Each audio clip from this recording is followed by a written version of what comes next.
আসসালামু আলাইকুম। আপনারা রানীক্ষেত হইলে কোন ওষুধগুলা চালাইবেন আজকে আমি বিস্তারিত বলবো। যে ওষুধগুলা যে নিয়মে বলবো, আপনারা খামারে যদি রানীক্ষেত হয়ে থাকে তাহলে সেইভাবে ডোজ করাইবেন 5 দিনের। ইনশাআল্লাহ মুরগি ভালো হবে, সুস্থ হয়ে যাবে রানীক্ষেত। আপনার রানীক্ষেতের লক্ষণ হয়েছে রানীক্ষেতের খামার যদি লক্ষণ হয়েছে আপনারা প্রাকৃতিকভাবে দেখবেন।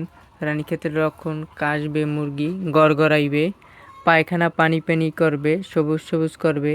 আপনারা দেখলেই বুঝবেন এটা রানীক্ষেতের সমস্যা। আবার মুরগি হঠাৎ মারাও যেতে পারে রাত্রে 1-2টা। আপনারা এই ওষুধগুলা 5 দিনের ডোজ চলাইলে আপনার খামারে রানীক্ষেতের চাপ ভালো হয়ে যাবে, রানীক্ষেত ভালো হয়ে যাবে। আপনারা এই ওষুধটা চালাইবেন কোন সময় আমি বলতে আছি। এই ওষুধটা সকাল বিকাল চালাইবেন 1 গ্রাম করে, সকাল বিকাল, শুধু সকাল বিকাল ভালো মতন পানিতে মিক্স করে চালাইবেন সকাল বিকাল এই ওষুধটা। তারপর এই ওষুধটা চালাইবেন, এটাও সকাল বিকাল চালাইবেন ওষুধ। আপনারা দেখিলেন ভালো মতন সকাল বিকাল চালাইবেন। রানীক্ষেতের সমস্যা থাকলে ভালো হয়ে যাবে। আপনারা তারপর চালাইবেন কোনটা, এটাও সকাল বিকাল চালাইবেন। এটা লিভার টনিক, সকাল বিকাল চালাইবেন।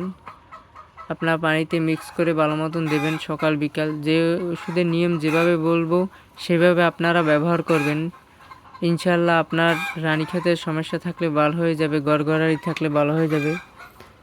এই ওষুধটা চালাইবেন শুধু বিকালে।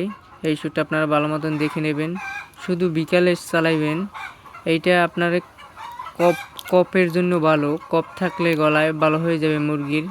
রানীক্ষেতের সমস্যায় কফ থাকে গলায়। রানীক্ষেতের সমস্যা থাকলে আপনারা এই ওষুধগুলো ভালো মতো চালাইবেন, নাম দেখে লইবেন। এই ওষুধগুলো 5 দিনের ডোজ করাইবেন। এই ওষুধগুলোই আনবেন, কোনো বিভিন্ন রকমের কোম্পানির ওষুধগুলো আনবেন না।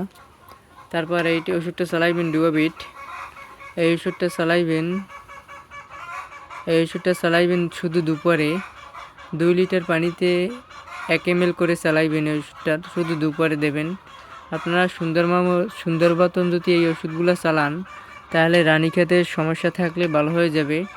রানীক্ষেত আর খামারে আক্রান্ত করলে ভালো হয়ে যাবে। ওষুধগুলা আমি যেভাবে বলছি নিয়ম, ওইভাবেই আপনারা ব্যবহার করবেন। ভালো থাকবে মুরগি, সুস্থ হয়ে যাবে মুরগি ইনশাআল্লাহ। আপনারা ব্যবহার করে দেখতে পারেন।